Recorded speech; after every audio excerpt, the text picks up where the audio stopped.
Good afternoon, everyone.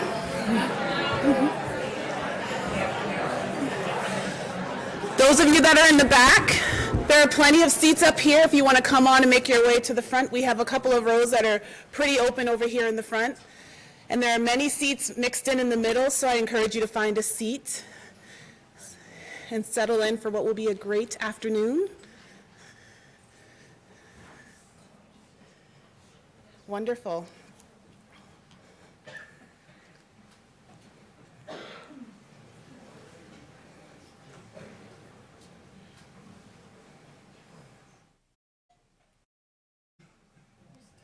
Don't be shy.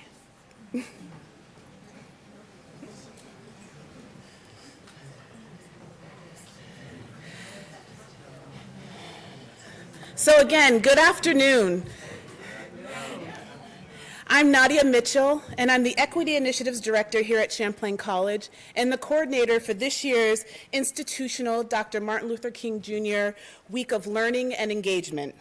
It is my pleasure to welcome those of you here today, as well as those that are joining us via live stream. A special greeting and welcome to our students, faculty, staff, community members, watching and listening from all over the country, as well as those who are watching from our Champlain colleges in Dublin and in Montreal. I'd also like to extend a special greeting on behalf of our Vice President of Student Affairs and Institutional Diversity and Inclusion, Dr. Angela Batista, who is also joining us via live stream as she's traveling internationally for a pre-scheduled learning and training experience. As we gather today and throughout the week for a series of events to honor and celebrate the legacy and contributions of the Reverend Dr. Martin Luther King Jr., we acknowledge and assert that the land upon which we are gathering is the original homelands of Indigenous peoples whose rich knowledge and lifeways are present and deeply connected to this land. We ask that as you recognize the many Indigenous peoples who were the first peoples of what is now Burlington, Vermont. The original inhabitants of the area that is now Vermont include the Abenaki tribe, the Mohican tribe, and the Massachusetts tribe, specifically Pennacook and Pecumtuck. Champlain College recognizes that we are uninvited guests in this territory, and with that understanding, we remember and revere the diverse Indigenous peoples connected to this land on which we gather.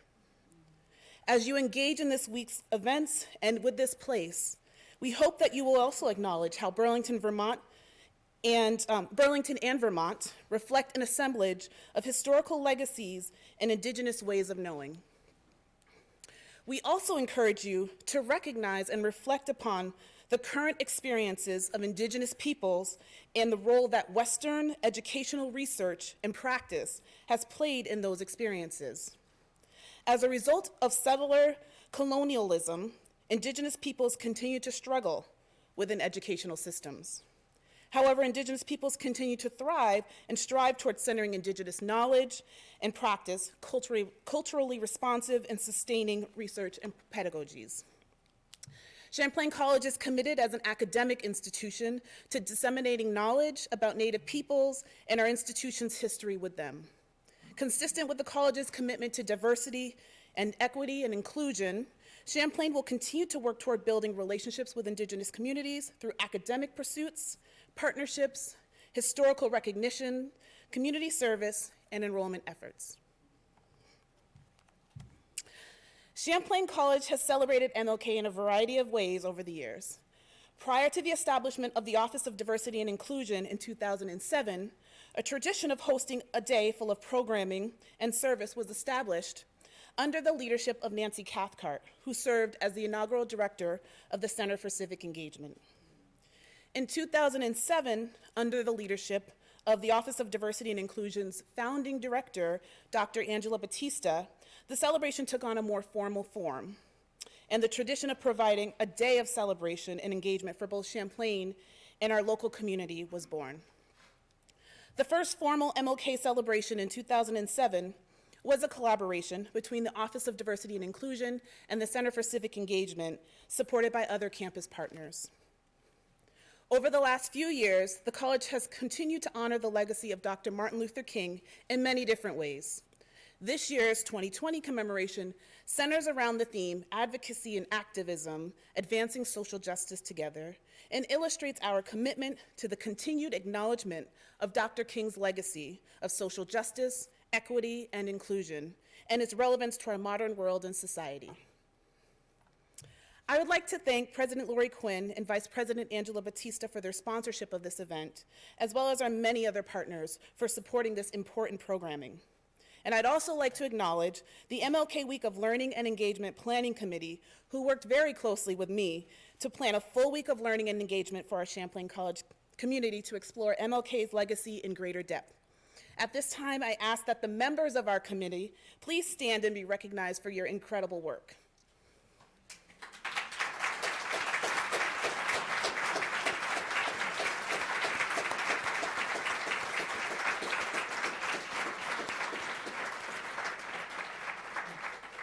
Thank you, committee. And now it's my pleasure to welcome Interim President Lori Quinn to the podium to share her remarks.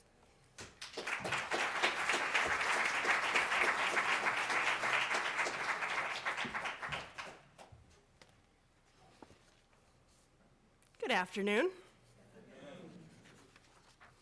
I'm delighted to add to Nadia's welcome my own welcome to our students, our staff, our faculty, and our community members, and yes, alumni. I see you out there.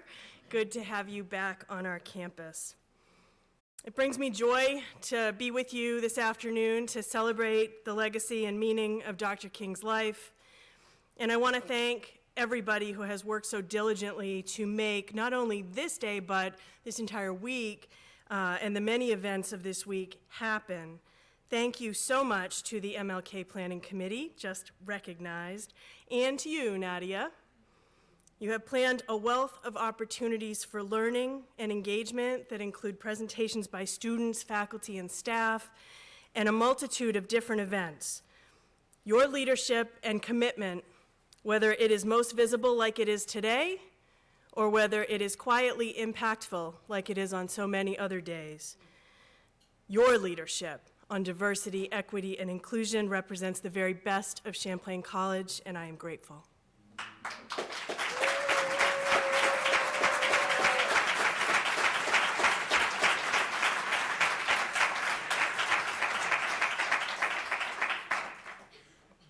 Thank you, and yes, Dr. Batista, all the way around the world. That one is for you too. Hello.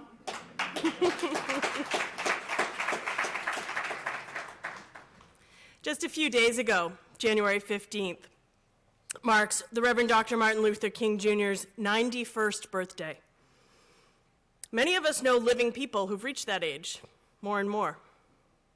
Dr. King, though, shouldn't be remembered as a historic artifact, but as a living, breathing, vibrant man, cut down as too many others have been then and since. Given the weight of the present day and the sharp presence of struggle, of racist hatred, and of inequality in our country and our world right now, it's perhaps too easy to say that Dr. King's vision is not only more relevant and more urgent than ever as we stand here today, and yet it is no less true. We can and should celebrate Dr. King's vision, but we must never forget our debt to the generations of people who worked hard, all of those who continue step by step and day by day to work to make his vision a reality for all. We must remember that the vision was about love, yes, but in tandem with love, truth.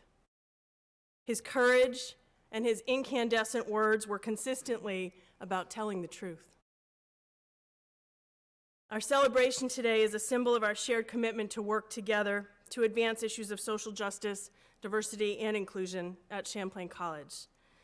But we know we need to move beyond symbols if we wish to achieve our goal of being a truly diverse and inclusive community. And we need to move beyond the mere rhetoric of inclusion and into the discomfort of sharing and hearing truth, including those about our own biases and prejudices, our own failures, and our breakthrough moments in understanding. Will we dare to be vulnerable for the sake of crucial learning that changes us as individuals and moves forward the community that we claim to love on this campus, in this state, in this country, and beyond. Nadia will return to the microphone in just a minute for a more formal introduction of today's keynote speaker, Kiah Morris. But let me just take a moment now to welcome you, Kiah, to our campus, and to thank you for being with us today. My conversation with Kiah earlier, which was our first meeting together, made me want to offer you this quote in honor of her being with us on campus. These are Dr. King's words upon his acceptance of the Nobel Prize in 1964. To me, they reflect Kiah's journey as a leader, and they're fit to mark her joining us as keynote this afternoon. King said, quote, "I believe that unarmed truth and unconditional love will have the final word in reality," end quote. And now I want to help us mark this important day as a community by lifting up some student voices of love and truth. Please join me in welcoming to the stage Champlain College a cappella singers Purposeful Dissonance.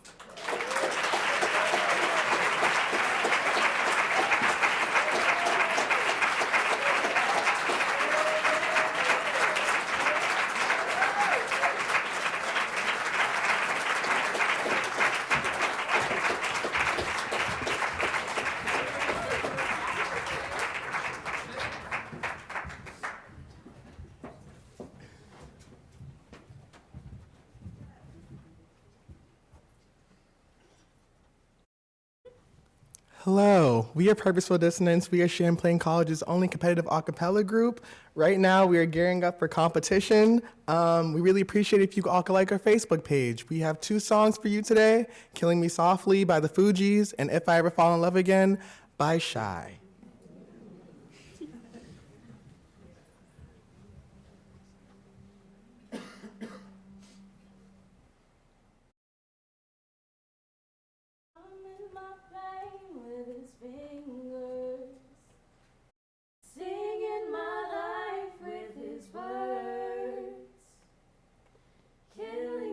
Softly with his song, killing me softly with his song, telling my whole life with his words, killing me softly with his song. Ba-da-ba-ba-ba. I heard he sang a good song. I heard he had a style. And so I came to see him and listen for a while.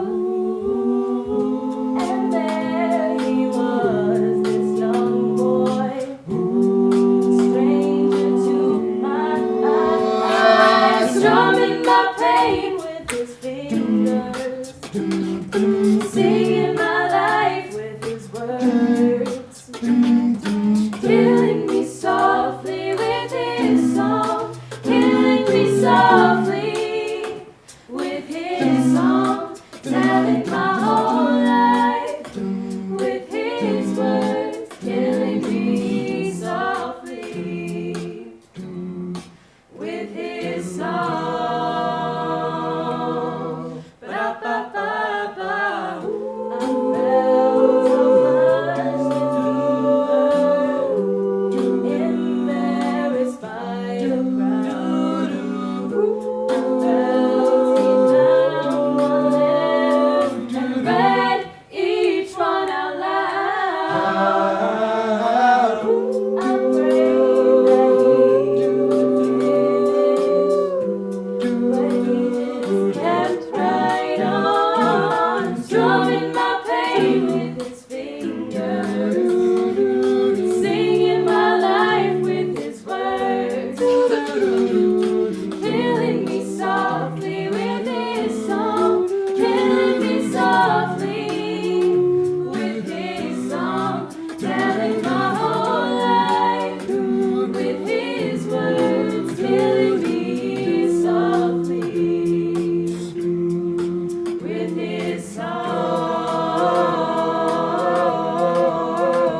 Strumming my pain with his fingers, singing my life with his words, killing me softly with his song, killing me softly with his song, telling my whole life with his words, killing me softly.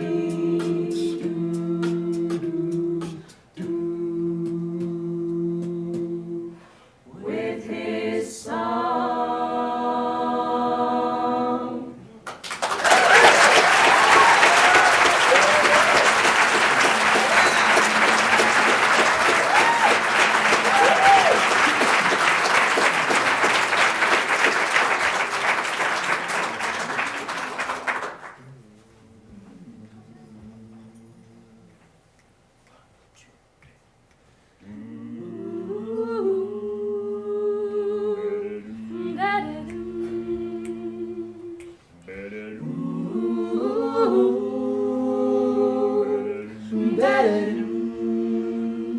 Very first time that I saw your brown eyes, your lips said hello, and I said hi. I knew right there you were the one. But I was caught up in physical attraction, but to my satisfaction, more than just a face. And if I Ever fall again, I will be sure that the lady is afraid. if I Ever fall so true, I will be sure that the lady's just like you. Yeah, baby, yeah. My, my, my, my, my, my. I swear next time she'll be my friend. If I say that I will be your one and only, Promise, promise, promise. that you'll never leave me lonely. I just wanna be the one you need, my baby. I just wanna be the one to serve you. Sometimes I feel as if I don't deserve you. Cherish every moment that we share. And if I Ever fall again, I will be sure that the lady is afraid. If I ever fall so true, I will be sure that the lady's just like you.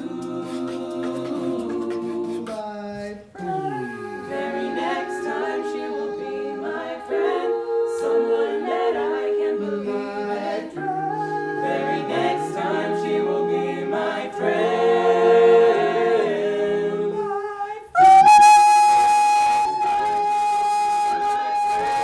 Someone that I can believe in. Very next time she will be my friend.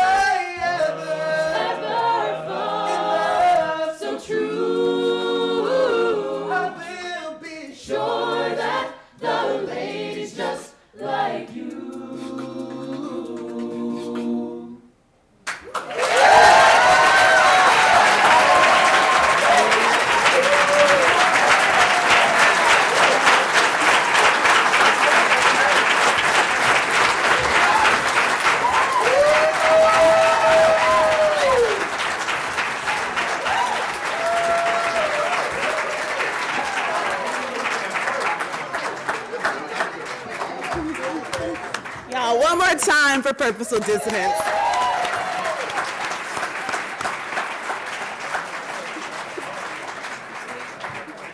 Thank you so much for that wonderful performance.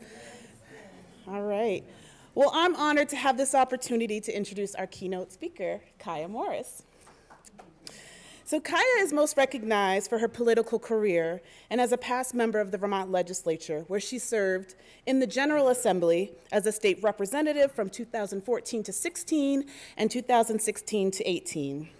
She is the first African-American and person of color elected from Bennington County and the second African-American woman to ever be elected to the legislature in the state of Vermont. Her story of success and then premature resignation from her post as the only Black female lawmaker in Vermont last year made national news when over 4 dozen media outlets, including CNN, the Huffington Post, New York Times, and Washington Post, chronicled her story of years of racial harassment. In addition to her distinctive political experience, Kiah has an accomplished artistic career as an actress of stage, film and television, spoken word, performance, and as a singer, dancer, and arts manager.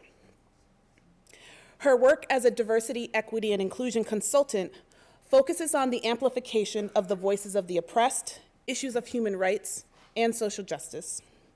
She is the co-owner of Tessa Collective Cooperative, director of the Vermont Coalition for Ethnic and Social Equity in Schools, and Sisters on the Planet ambassador for Oxfam America.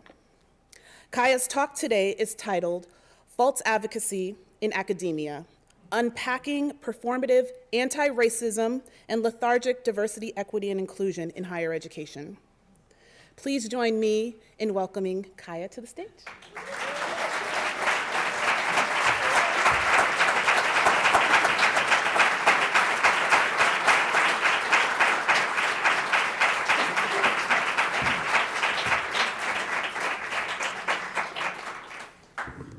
Thank you all so much for being here today. I just want to take a quick moment and just breathe in the joy that we all just saw on this stage from those students that were here.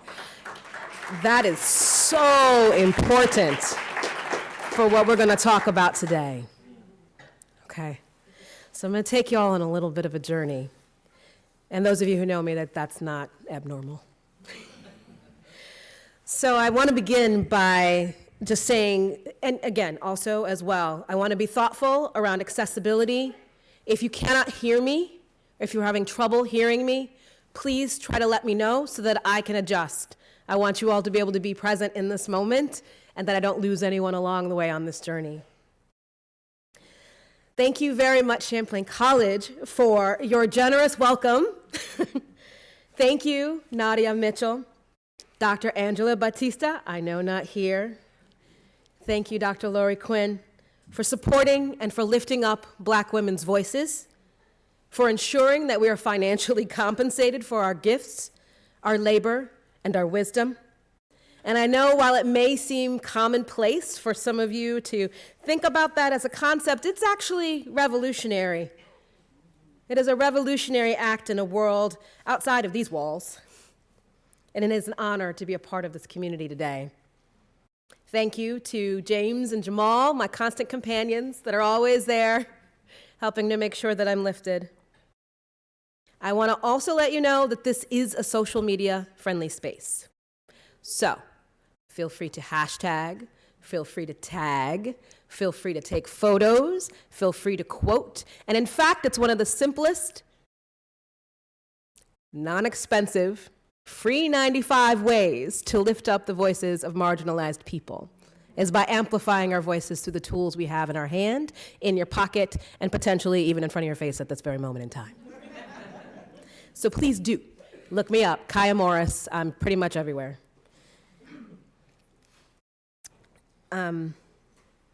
Again, this is an important moment for me as a moment in time, very much personally. So I actually invite you to join in the celebration of what's happening for me right here, right now. Because this is the first invitation that I have ever received to headline a major all-campus event at any major university in the entire United States. Not even just Vermont, the whole nation.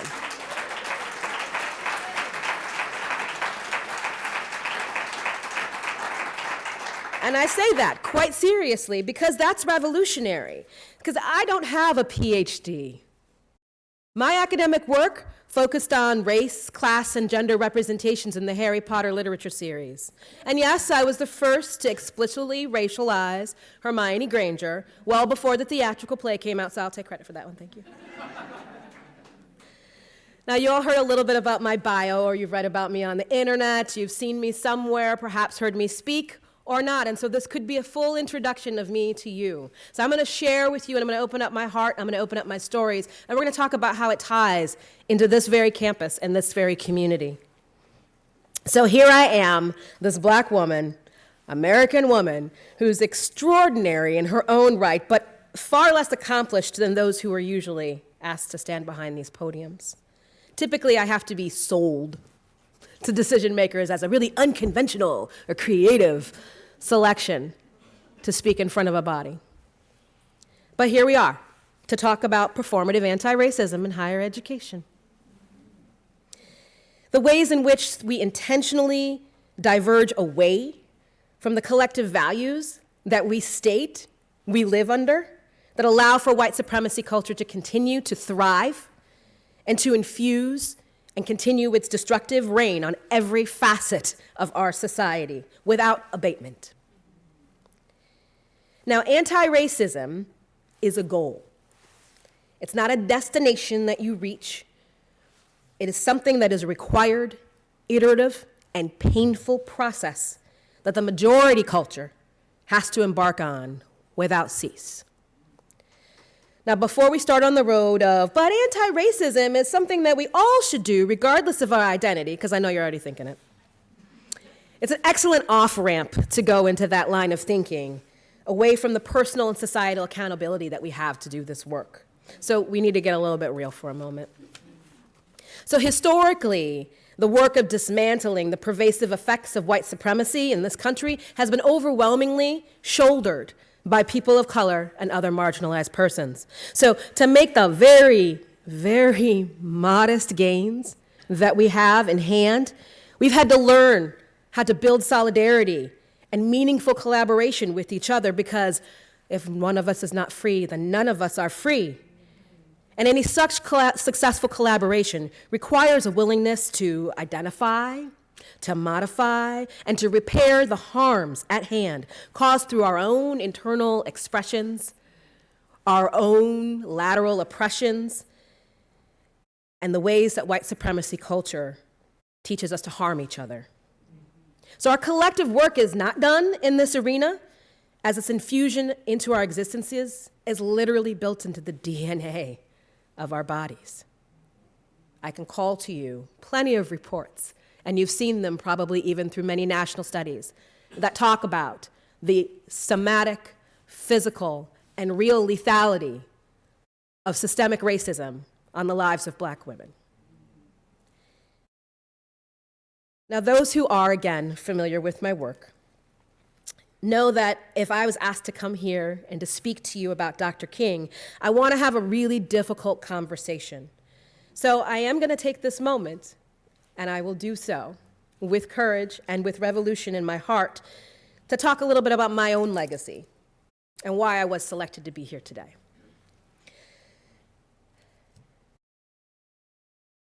So, the hard truths that are in my heart. And I literally will say, when that musical group was up here and was singing, I actually felt myself getting choked up. And it's funny to tap into that and to try to ask yourself why. Why was I drawn into that moment in a really deeply personal place? Because that was them opening their arms and their hearts and their spirits and being incredibly vulnerable to share their art with all of you in the hopes that it would bring you closer in community. And there's something really resonant about that I want to call into these next words.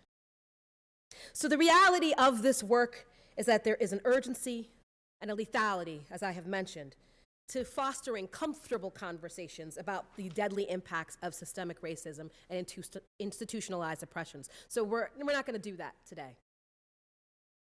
It is my pleasure to enter into this dialogue with you, and I wish to start this conversation by sharing stories of my time in office as someone seeking to bring about radical changes in a state that feels itself has arrived. I want to share some of my perspectives, and I want to share some of my difficult learnings that I bring into this moment. So when we often turn our eyes to these national conversations, we're really deeply invested in the narratives that come from our federal government. These are conversations people are having all over the world, and they're quite terrified because they're seeing these seeds happening in so many other places. But what you and I know well about the ways that issues of race go into inclusion and citizenry is that the policies, cultures, and bureaucracies of state and local governments are where the abstract becomes concrete and visions become reality at an exponentially faster rate than anything that we could ever get out of a national system of bureaucracy. Now, I cannot speak of this dynamic without naming the kind of cyclical moment that we're in right now that's got rampant racism, xenophobia, ableism, anti-Semitism, homophobia, transphobia, anti-immigrant, Islamophobia, anti-poverty. All of these things are infused into our political and physical violence that we are seeing happening on our streets right now. So what happens in the halls of your state capitals, in your school board meetings, in your city councils is but a reflection of the values of our nation. Yes, it is a reflection of the values of our nation and in the implementation of an agenda that seeks to maintain power and control over its people by any means necessary. And so as an individual, as a woman of color who steps into these white spaces of power, you are ever cognizant of the scrutiny that you're going to endure regarding everything from your choice of clothing to the tone of your commentary, your interrogations, and even your presentations. To be taken seriously, you have to be aware of the rules of decorum, the same rules that were set to silence most voices, and ascribe to the politeness protocol in most of your dealings. Now, in the Vermont House of Representatives, each convening begins with a commentary, a poem, a clerical message of some sort that's called devotions. And so sometimes these devotions, they bring a large crowd of legislative listeners. Sometimes the room is nearly empty. It depends on the needs and the desires of the different people that are elected, right? I recall clearly a morning where a fellow legislator delivered a devotional. It was beyond problematic what this person had to say, and it was insulting to listen to the words that were coming out of their mouth. And of the few people who were in the room that morning, a few legislators, white men, decided to turn their chairs around to show their backs to that person. Now, to my novice eyes, that seemed really openly disrespectful. My friend and seatmate and I decided that the most polite thing we could do in that moment was to quietly stand and to leave in protest. My friend and I were later admonished by veteran legislators for our break in the decorum. There was only quiet outrage at the subject of the speech itself, but disappointment and concern about our actions that day. So remember this story because it's important. So for the last several years, the Vermont House of Representatives has passed a resolution declaring Black Lives Matter Day. It's a day where many activist organizations and affinity groups come together and show solidarity with the Black community in this state and in opposition to police brutality. And every year, the passing of the resolution causes some white legislators to go on record about their beliefs about the Black community. It's a bothersome practice each year for those legislators. And during my last year, they took it to the next level.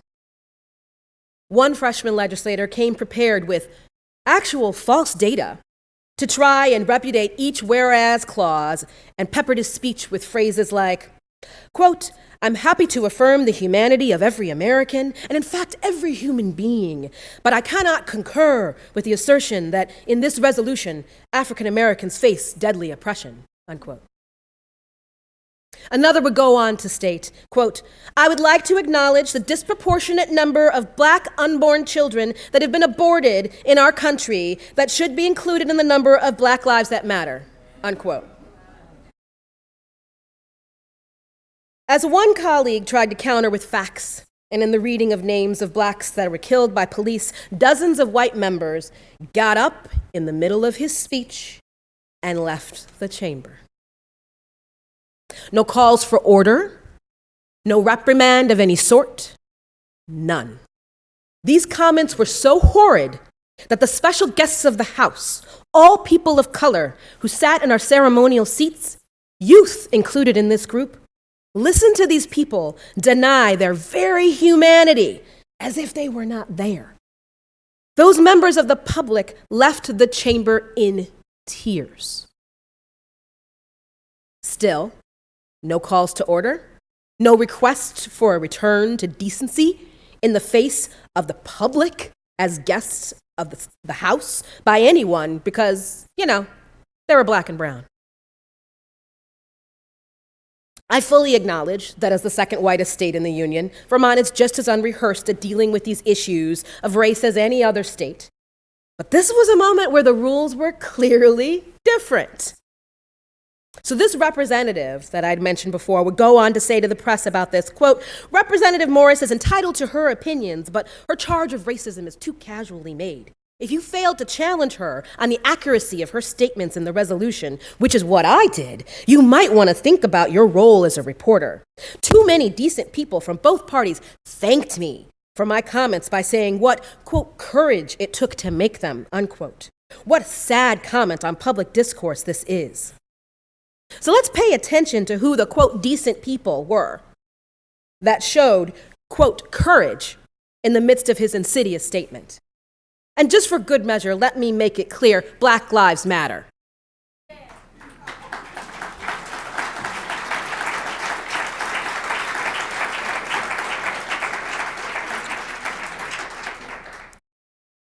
Early into my first biennium, as the only black woman serving in the legislature, the second again, as we know, here in state history, I met a 9-year-old Haitian adoptee who was visiting the State House with her mentor. She was so excited to meet a black woman in power. She and I would take a picture underneath the bust of Abraham Lincoln on that first visit. I would become friends with her family, and I even had the pleasure of renting a home across the street from her so that we could spend time together during the session. Fast forward 2 years into this story. I'm now in my second term, still reeling from the online harassment, the threats and intimidation that all came with the Trump presidency, from white nationalists and local bigots who decided to make me the face of all gun legislation that was happening here within this state. Interestingly enough, even though I sat on the Judiciary Committee, I did not sponsor those bills. I did not present or even lead any of the legislation on those bills. The push for major reform came from a Republican governor in response to a thwarted school shooting that was supposed to happen here in this state. So the bills themselves were actually led by a white male colleague. Yet I was the face, and still am to this day. Right now, there's probably a local Yahoo who is live tweeting his own version of what we're going to talk about here today, so I encourage you to just block or report him.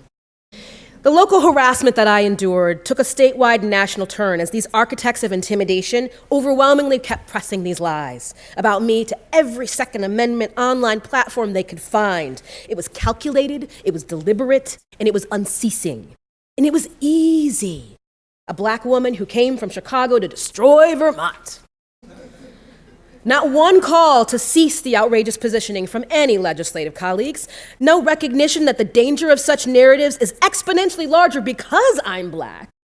And then the comments in the press and on the floor, painted with rhetoric about black on black crime, One senator went as far as to say that the state had become overrun with outsiders who were threatening to, quote, threatening to true Vermonters' freedoms. Lazy tropes rooted in nativism and racist lies. No one called a point of order, challenged the senator's hideous rant. I would tweet my anger about it. Weeks later, my mentee came back for a visit, and she and I were enjoying a pleasant lunch together. And on this day and time, that senator decided to finally become aware of my tweets and chose to create a confrontation in plain view of the legislative lunch area.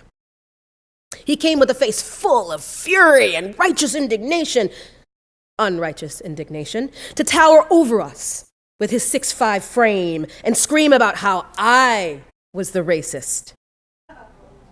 I could not counter him with a softer tone of voice or even a reasoned argument in that moment. Pointing out that I had a youth as a guest would not even stop him.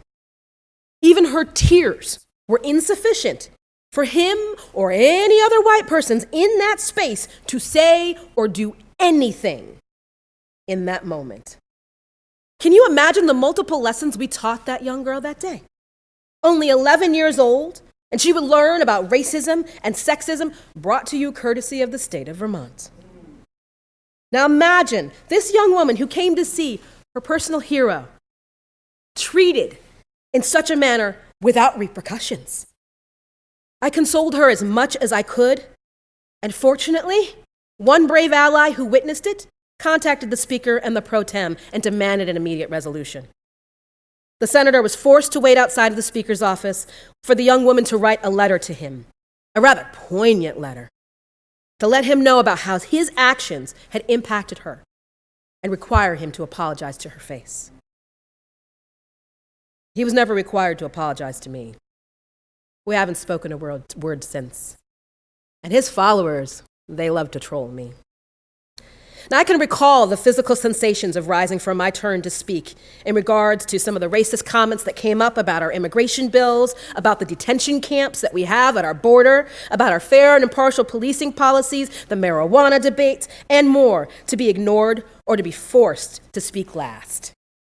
Or perhaps I can recall the time when I sat with two of the only other colleagues of color in the House of Representatives in the legislative lounge, composing a letter to our leadership about a bill on racial inequality in the state government. See, we composed this letter because the solutions that were being proposed did not reflect our recommendations, nor those of the stakeholders who were supporting this bill. It was simply not a good bill in its final iterations. And I recall the most powerful senior senator coming into the lounge and saying, quote, "Why can't you just be happy with what we have? We're going to pass it." How stunning to consider that if the only three persons in the room that were actually impacted by this bill are saying it's wrong, that any person would use their influence to try and force concessions and compliance from us instead of actually hearing us. Now, at its core, these are the dynamics that silence good legislators of color and in the broader community maintain systems of unequal access to power in spaces. And this is what we must fight against and continue to shine sunlight on to change it. So you must be riveted by these tales right now, yes. But you're also probably wondering how they relate to the world of academia. Again, in our second whitest state sits an institution of higher learning with three of the fiercest, most brilliant, powerful persons helping to direct the future of this college. I want to say their names again and honor them as they're well due. Nadia Mitchell.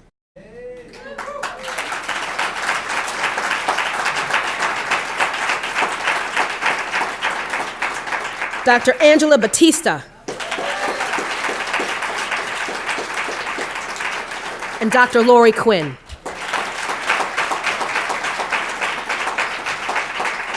Their passion and their commitment to creating a campus that is not just equitable, but is one that is a model for racial and other forms of diversity, equity, and inclusion, a campus that is actually activated to exemplify anti-racism, they need greater notice and even greater support from each of you. Quick show of hands. I want you to raise your hand if you can agree with this. Keep your hands up. How many of you can recall in your experiences on this campus or in other campuses remotely harmful incidences in these categories? Please raise your hands and keep them raised if you can recall of moments where this hit you. Incidents of racism.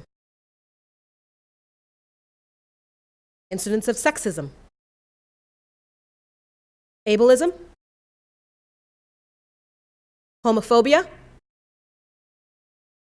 Bigotry. Anti-Semitism. Anti-Indigenous attitudes. Ageism. Poverty shaming. Elitism. Thank you.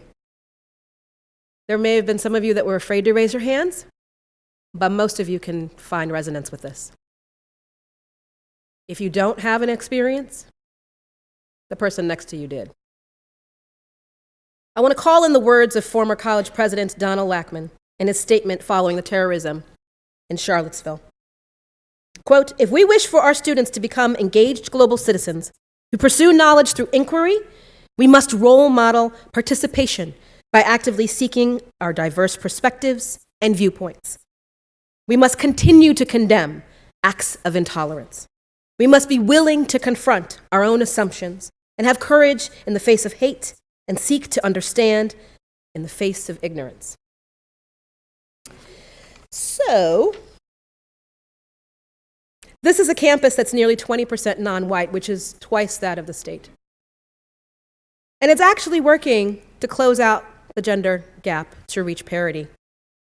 Yet a simple internet search yields incidents in 2016, 2017, 2018, 2019, and a whole academic paper about racial attitudes from 2014 are all floating around on the internet.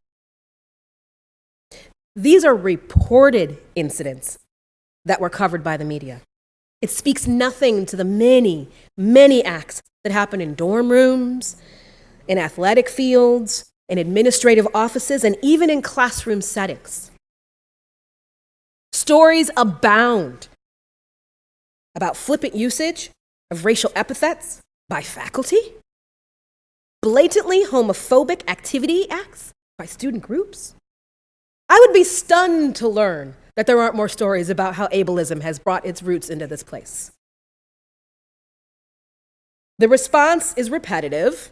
We're going to hire some people to do some anti-bias training. And then we're going to hire some people to be the new faces of the school administration and then charge them with fixing all the things. Centuries of apathy or outright hostility towards marginalized persons. We're going to sneak a few more marginalized people into tenure tracks and a couple more classes to ethnic or gender studies without actually increasing the budgets of those departments. And this work cannot be laid squarely on the feet of the college administration, as safe and as good as that feels, because it's up to each of you. Do not force your students to have to use protest as the only means of telling you their stories.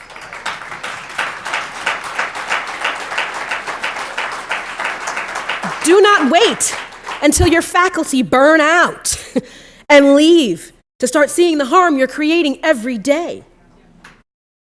Youth come to college to learn how to be global citizens, to learn how to function in a dysfunctional world in a way that will change it.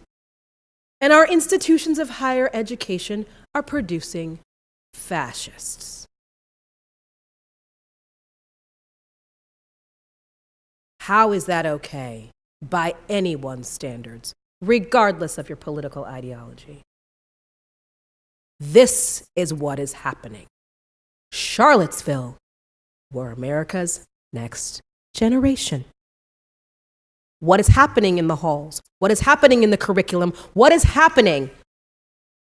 What is happening? And what are you doing about it?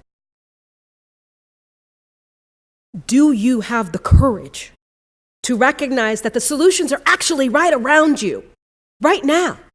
And if you're willing to listen to the voices of the people most impacted, they're telling you exactly what they need.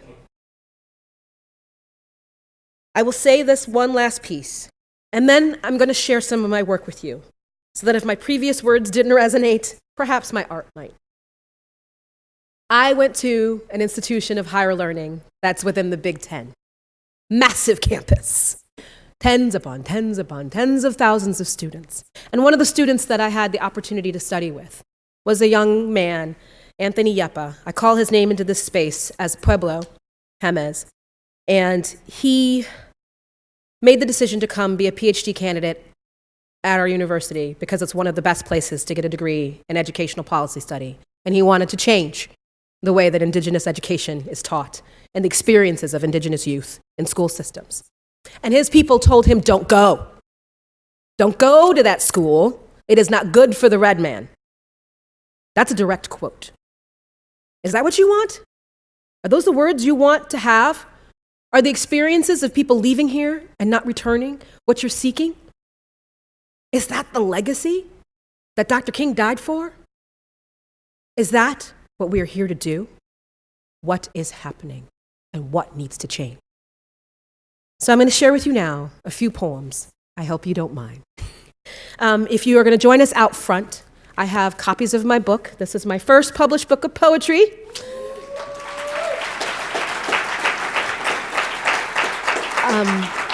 You can purchase a copy. I do have student discounts available. However, you have to both show ID and be willing to take a selfie with it and post it somewhere. Thank you. It's an honor system. Sorry, we got to promote Black women. So, the first poem I'm going to read to you is one that is an incredible honor. I had an opportunity with Oxfam America to travel to El Salvador and Honduras to meet directly with women that are in flight trying to escape unspeakable violence that's happening in that country. And by the way, there is another caravan that is trying to make its way here. They were stopped in Honduras with tear gas and violence. These are women and children. And so while I was there, I wrote this poem after visiting the site of a massacre. And Senator Patrick Leahy, I had an opportunity to read it to him. If you go to my website or my Facebook or any of those places, you can see me reading this to him. He actually entered it into the congressional record. It's called I Saw the Places They Died. I saw the places they died. I saw the places they died. I saw the blood on the wall as if it were fresh. I saw the bullet holes pierce their flesh. I saw the places they died, and their spirits left their bodies on to a heavenly place, far from a war-torn country of our design which orchestrated their demise. On the darkened brick walls, splashed with stucco, metal bars on windows, each home a fortress from the violence that hovers in wait across the thresholds. Street vendors who compete for our Starbucks money to feed their souls and nourish their bodies. See, I saw the places they died in the tears behind the eyes of a priest who saw too much. Mental memorials to the expressions of horror and sadness on the face of a mother who died trying to save their daughter's life. Their state-sanctioned murders to leave no witnesses behind, ordered bullets to fillet her face so that no one might recognize their own mother's eyes in her frozen gaze. I saw the places where they died, where children were not spared. No life too precious to halt corruption and gang warfare. Daily genocides where there are no sacred spaces or places to hide. I saw the places they died in the cobblestone streets where the people are pawns in a corruptor's endgame. The depth of the violence bears no shame. I saw the places they died when I heard of the women speak of the terror that they face every day, every week, the normalcy of rape, the dignity decimated, the beatings meant to break, and the constant earthquakes that break that fragile state. See, I saw the places that they died in the hopeful smiles of the proud feminists who carry the burdens of their sisters like a shield, to protect the dignity of their humanity, which too often is forced to yield. I saw the places they died float off into still air, laden with promises unfulfilled and hidden ambitions laid bare. I craft petals with poem to form a bouquet, dropped off in a history of genocide, and the path of these roses will propagate a garden in honor of the places that they died.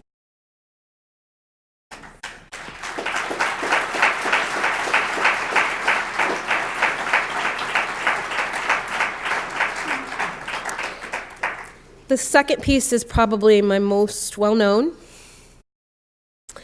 It's one that I wrote after crying for 3 hours on my way up to the State House after being in a really toxic and racist workplace.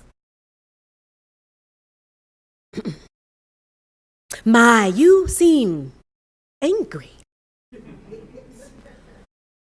White supremacy says with a snarky, sadistic grin as it presses its hand down on my face, smothering my protesting mouth, crushing my upturned nose and chin. See, this is the only way that business works, the business of world domination, and your submission is just part of a system of manipulation to ensure that you remember your place in this nation, where your citizenship is conditional. See, there are no true birthrights to respect. An acknowledgement of your humanity, firstly, because of your race. See, we owned you before you were born, a legacy and a system that has never seen you as truly human, equal to none and inferior to all. Inferior to all, so don't tell me that your life matters, girlie, because it doesn't. All lives matter, it says in an infantilizing tone. Not black lives. All lives matter, because acknowledging your place in this world requires a recognition of a unique human experience that we've determined is not worthy of notice. How dare you even breathe with such grace? Each conversation must be heated, dank, and heavy in order to be legitimate. A true bloody battle of words. See, I was once told that you do not have to attend every argument that you're invited to. So why is my existence the site of so much spiritual warfare? But we will never fight fair, it says. We gleefully paint ourselves with your spilled blood as the victims of your inherently evil ways, your truth-telling, your interruption to our superior trains of thought. We will talk over you, dismiss your ideas, then repackage them as our own, as we are known to do, call it diversity, and profit richly off of your name. Your body fascinates. Erotic, exotic. Sweet dark chocolate is the pet name that sexual exploitation gives me. Dark and so different. To be readily consumed as a bucket list experience. No different than a trophy elephant, slaughtered on safari, splayed and publicly displayed for pleasure and bragging rights. I know that I must use deliberate caution in my wardrobe so as to not incite the imaginations of those who control the lens, that ubiquitous gaze that lusts and disgusts at my sight at the same time, the catcalls and the winks, the unintentional but blatant touches, the indecent physicality of everyday encounters, the loaded invitations to have fun. See, it was never actually rape because you wanted it. And in fact, you begged for it with that round ass and sassy mouth of yours. Black women are insatiable and lascivious, and your Africanness gives you the power of voodoo and dark magical seduction over lazy minds. See, we download your porn and obsess in our fantasy, but will deny any complicity when grandma asks us who shares our bed. Our women wear fear of what you represent and wear their insecurities like a badge. A centuries-old jealousy burned into the DNA of white women whose mothers watched their husbands rape, take, and relish their dominance over women in the slave quarters, harem halls, and whorehouses of the world. How dare you stand there in defiance and lack of respectability in enjoying pleasure on your own terms? Which part of objectification don't you get? You are a toy, a plaything, a trending topic. You are never to be trusted, but totally consumed and then discarded into the periphery of history. Corporate America chimes in with a sneer. And your hair? It's just a little too revolutionary. So unkempt and non-white. The test has come time and time again that promotions in my career sync perfectly with the timing of when I move away from black hair to appropriate whiteness. See, I must prove my commitment to become fully assimilated, to ascend beyond. All of my hard work and accomplishments are still beholden to the whims of someone else's grace and willingness to give me what I have damn well earned. I live in liminality, never secure that I fit their twisted vision of whatever tribal, team, fit, culture, exclusionary, human resources catchphrase of the day dictates my professional marginalization. I just keep demanding acceptance in the places that they tell me I don't belong. The gatekeepers hold tight the keys and smile in your face as they're trained to do, and review the terms of agreement that state that, quote, you deserve but a penance and will accept far less until you prove your worthiness to enter again and again. You will do more, you will make a way from no way, and absorb the psychic baggage and the physical destruction that exclusion causes. You have been bred through slavery, unnatural selection, to have superhuman ability to endure way too much. You will dance, you will produce, until your body collapses and your fingers bleed from the sweat equity of the Black American nightmare.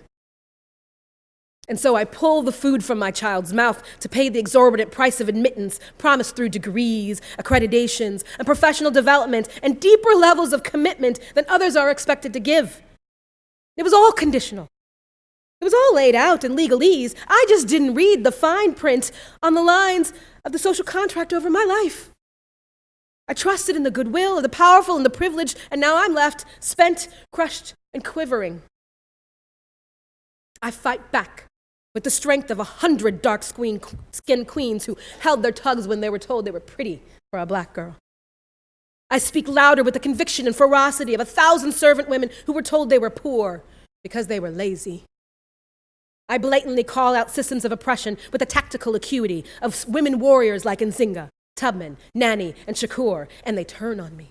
They scream curses for disrupting their ignorance. They join in unison to say, foolish girl, it isn't us. It's you who has the problem. Your truth has wounded our pride, and you need to make us whole again. I fight back tears, exhausted from so many daily battles, tired and worn. My defeat is what they want. My acquiescence is what they need to put things back into their rightful order. But I cannot be beaten unless I accept it, and I know that I must rage against this machine. No longer a conscientious objector to participating in this war, these ongoing battles for my soul, here and now. And the agony that is contained within cannot be held back. And I feel the dignity of my foremothers being pulled out of whack, my spine stacked high with historical memories of warriors and goddesses who bowed to no one. Thus begins my transformation into my authentic self. My skin tears at the graceful mask that I wear when I need to hide, scraped off in desperation to expose raw flesh in complete lack of natural pride. As the blood rushes forth, my cheeks hot and redden, my teeth grinding and clenching, gnashing and gnawing, the pinpoint precision of the drum cadence of my heart pounding through my temples. Eyes tired and weary, stinging, screaming, reddened, and full of fiery rage, singing to the tops of my lungs, anthems to freedom, to rejection of this bullshit, to empowerment, long, hot, and hard for hours on end. Tears, blinding tears, thousands of years in the making, for hours on end, until my throat cinches up like a vice, my body in all-consuming agony, and there is nowhere left to go other than to leave this fallacy. More final than a divorce. I look at my complicity in fostering this repression, and I see the carnage brought by this oppression, and I reflect on the photo album of my life memories, and I realize that my smile has always been half measured, there for the moment, but not real, and it all becomes too much. I reject the notion that this relationship has ever worked for my benefit. So I will call you out by name with no terms of endearment or forgiveness. Racism, misogyny, white supremacy, capitalism, bigotry, rape, exploitation, and all of your relatives on your blood-stained family tree. I see you clearly for who and what you are.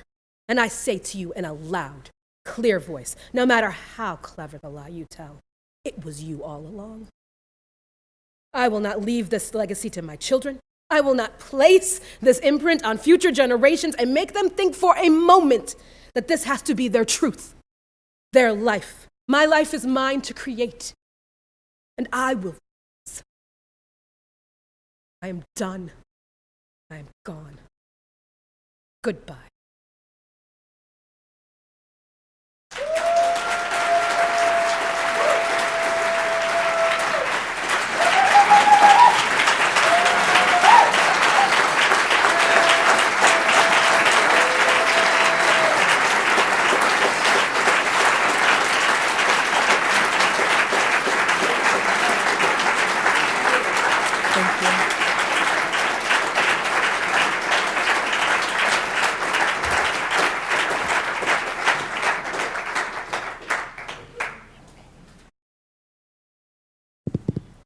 Okay, so we have a little bit of time for a couple of questions for Kiah. I just want to thank you one more time, Kiah, for that incredible presentation.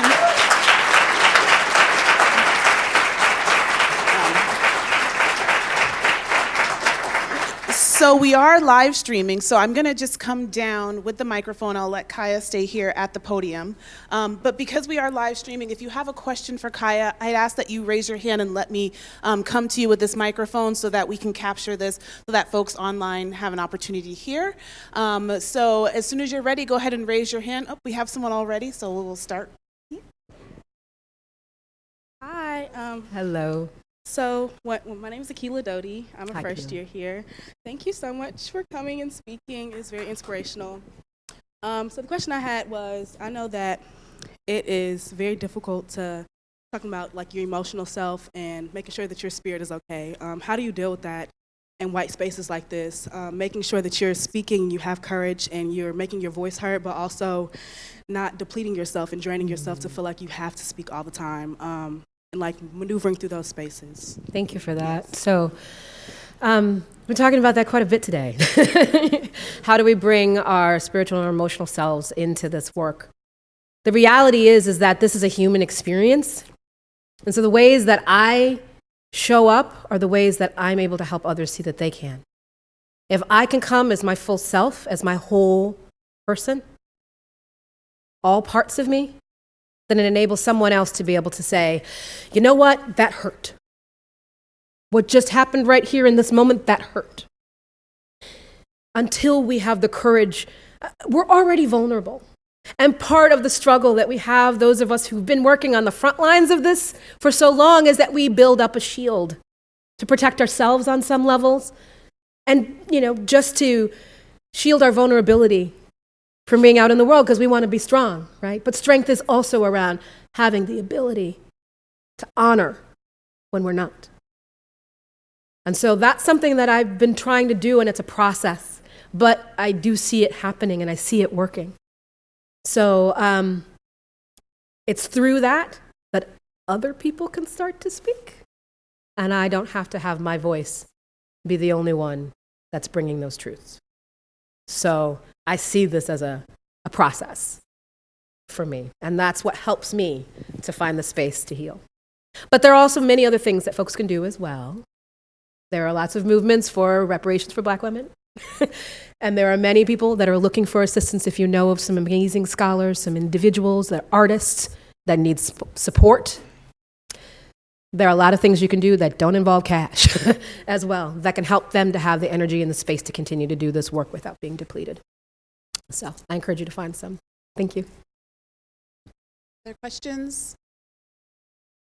While you're all stewing, I see a question in the back. I'm going to come to you.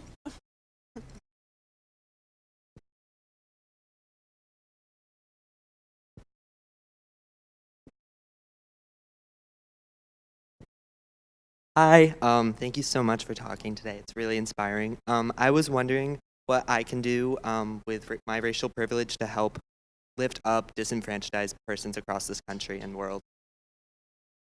So Dive into the work as much as you can. And I do want to also, in speaking about our vulnerabilities and speaking about our pain, we need to recognize that we are all way overstimulated by so much of this insanity that's happening around us. That pain is real, and we're feeling the somatic effects from that. So from your place where you can and where you are comfortable, I want you to push beyond your comfort, but to find the spaces that you can. Learn up, read up, study up. And when given an opportunity, sometimes you got to pass that mic. Sometimes you need to hold back and be quiet and give space for others to come through. And that's a huge part of how we change these dynamics. So, thank you.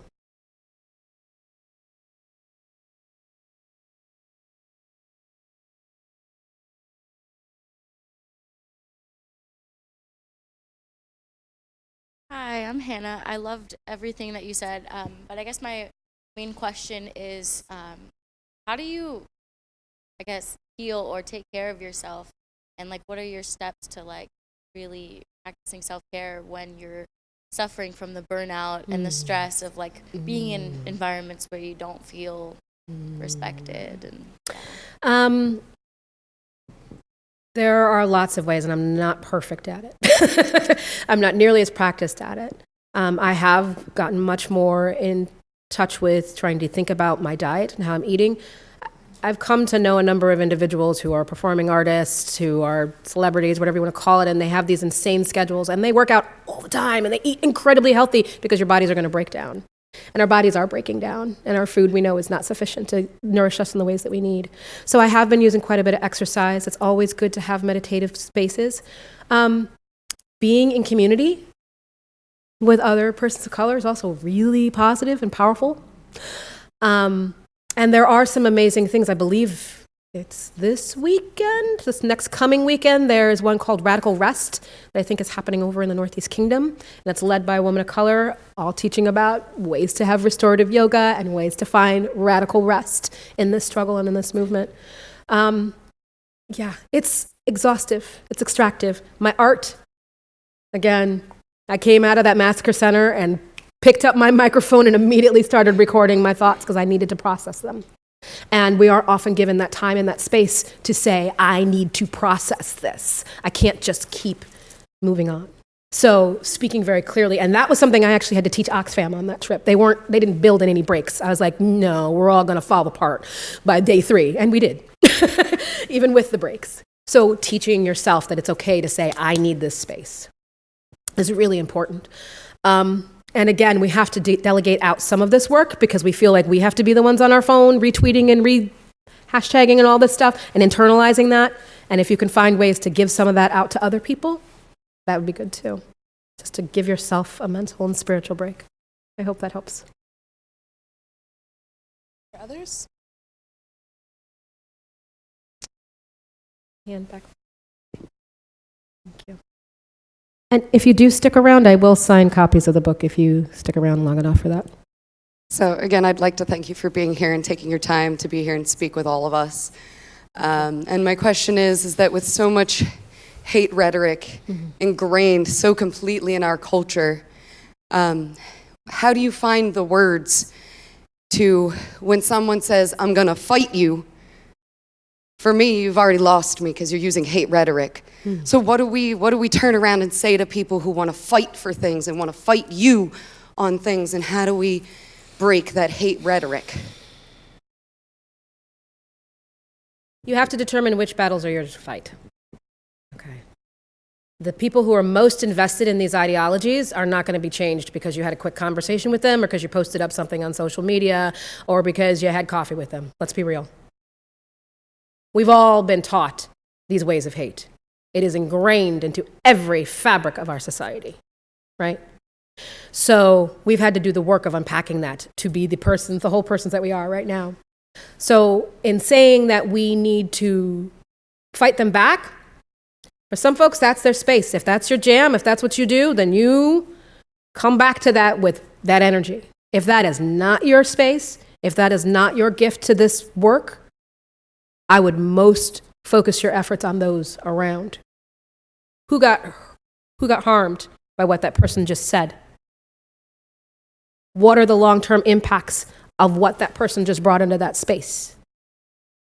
Get busy on that and less on fighting those heads. Because understand, as you probably know, and you can see papers, and I'm sure people have talked and presented about this before, this fascist movement, this white nationalist movement is fairly organized, and they have strict playbooks that people are working to the letter.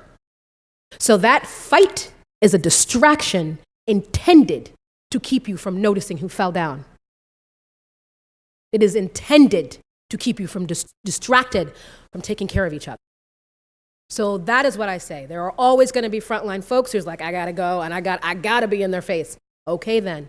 If that's not you, there are 1,000 other jobs that we need people to help out with right now. Help that child who just heard that. You know what I mean? More?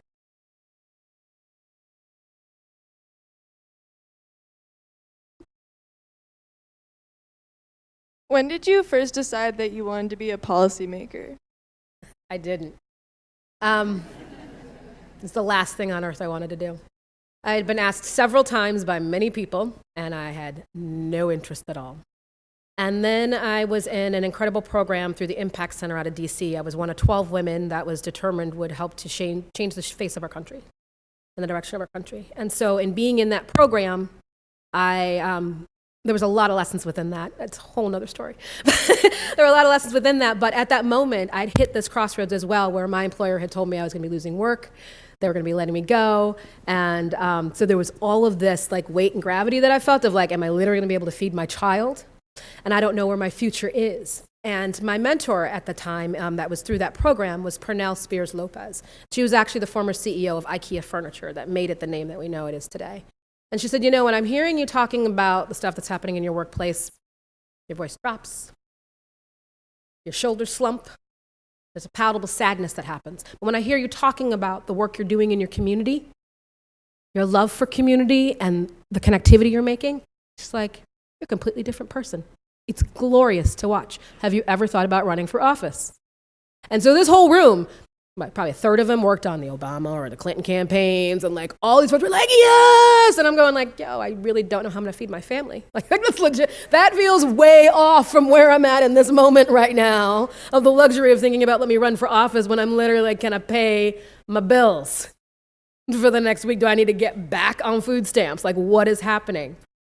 But they kept encouraging me to consider it, and I entered into the Emerge Vermont program. I was in that first class through Governor Madden Cunyon. If you do not know, is the only female governor we've ever had. It's the highest ranking female we've ever had in the state history, having never sent anybody to Congress, by the way. And that's how I learned how to run and decided to go for it. But it was not something that I was thinking I would want, but it was a place that I absolutely needed to be. And at this moment in time, this is where I need to be. And I hope y'all will run. All y'all. Hi, my name is Tara. I just wanted to say thank you, first of all, not just for today, but for what you've done in the state for the past 6 years. I think that's really impactful, especially for me. And I guess my question is, I've kind of moved past this place where I understand that certain white people and this idea of whiteness refuse to be involved in progress. So what is it that Black people and people of color can do, or like organizations we can be in this state to help progress? Like, how can we fight for us? Thank you for that. So we do need to fight for us, but it's also not just our fight and our burden. And I want to remind folks of that because it's so easy. We're still going to be frontline. We're still going to have the targets on our backs. So as we do fight for our own collective liberation, we're still going to be the front faces of all of this, right? So recognize both the role and that gravity of that. So there are so many amazing organizations in this state, and I am thrilled to be able to get to know and go into community with many of them. I'm the director of the Vermont Coalition for Ethnic and Social Equity in Schools, and that includes so many different activist organizations, many of whom are based out of Chittenden County, that are doing work for migrant rights, that are doing work in schools directly. There's so many different entities that are there. There are actually lots of opportunities. And we are working in solidarity together, which is something fairly new for the state even within the last few years. And I hate that it had to be kind of my visibility and my story that brought people together, but we realized that we're all dying and we're gonna die if we don't band together. So I'm so heartened and I'm so grateful that you're stepping into that space because I do understand the need for self-care too, right? Many of the people in the state feel like there are no people of color here, but we're actually here in large numbers. And sometimes we're hiding in our homes because we don't need to deal with any more of the crap we're getting in our workplaces and our schools from law enforcement on our streets, and we need the sanctity and the security of our own homes to give us that space to recharge. So do what you have to do also to survive this journey. But if you can step into community in that way, it's so powerful. One other thing that I will share real briefly, there are these movements in different parts in the state. They're called Soul Food Sundays, and they are predominantly POC affinity spaces, potlucks. Let's just break some bread, no agenda. Let's just get to know each other. And when we started one in Bennington, we began with a really simple thing, just a business card that said this date, this time, this location. We have a secret Facebook page because people are worried about police surveilling them, right? And what happened within that is in order to get the cards out, we had to walk up to people we didn't know. And we realized how many people we didn't know. Because I can't help you if I don't know your name or your face. I can't check up on you to say, how are things going for you? What's happening with your kids? I can't do that if I don't know you. And it was amazing how many hundreds of cards we gave out in Bennington County. Just even in the town of Bennington, I personally gave out hundreds. People that I never met before. So sometimes it's that simple, I see you. Hey sis, I see you. Here's my number. And they might call and they might not. We know how it is these days. But that's an important part of building. Like we have to continue to build out our community and to pull people from the shadows. So those are my thoughts on that. I know you're probably looking for a specific list. You can go to the Coalition website and see all of our organizations that are involved in it, and you can go to any of them and they'll get you on the right track. But I would say that's a really powerful piece right here and there. And as well in some of the more rural parts, because y'all are good here. Bennington's ground zero. They haven't even started. They haven't even started these conversations and these questions, and they're feeling alone, right? So if you have that strength to give. Thank you. I hope that helps. Thank you. Hi. First of all, Queen, you are speaking it. I have a question for you. So a lot of times when people of color are fighting battles, it's not that we are scared to fight, is that we don't fully understand the sophistication of racism and also the business entity that comes with colleges and universities, and how they also have a financial responsibility that might not necessarily match with your, as a Black person, your humanity to survive in this school or schools in general. So how would you recommend us to learn the sophistication of racism quickly so we can be able to combat it as quickly as they are racist towards us? So first of all, as I was saying earlier, you have to start to name your pain. So you have to start getting comfortable with naming your pain, because sometimes, as you said, we don't even understand, when they're often asked, well, are you under deep distress? I am, and I don't know why, right? So you can't name it. You can't do anything about it until you name it. That active naming will then start to give you the mechanisms to creating the solutions, because they're already within. You know inherently what it is you need to survive and thrive on this campus. And this is a transactional relationship that should not be, because it is a community. You're not a commodity. This is a community. And so in order to maintain the humanity of a community, it's crucial that it moves from, I came here, I went into debt to get a degree. Thanks, but no thanks, and I'm gone. Because this place has caused me more harm, and what are the additional costs that I'm going to bear in order to get that piece of paper? Where will I be at the end of this journey? Will I be the whole person ready to do that work? Or will I have to do even more healing in order to be ready to step into what this piece of paper purports I can do, right? So you have the solutions already. It's around naming those issues and stating clearly, these are the solutions that we need, and demanding that those needs are met. It's gotta happen. It's uncomfortable, but guess what? So is oppression. Y'all gonna be okay. We all gonna get through it. Thank you, Kiah. I just want to thank you one more time. If we can, clap for Kiah one time.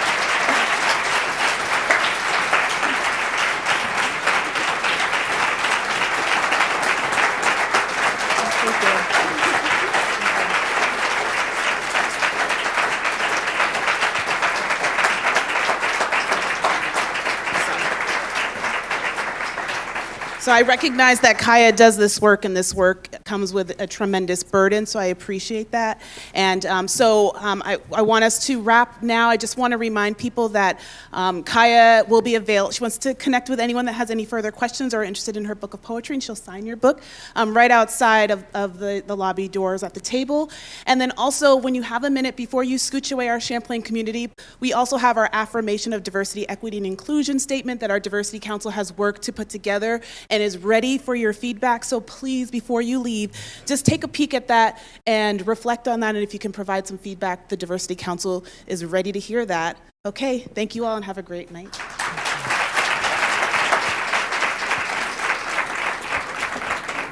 I'm gonna bring you some water. Oh, thank you. Get this water. Okay, oh my goodness, thank you so much.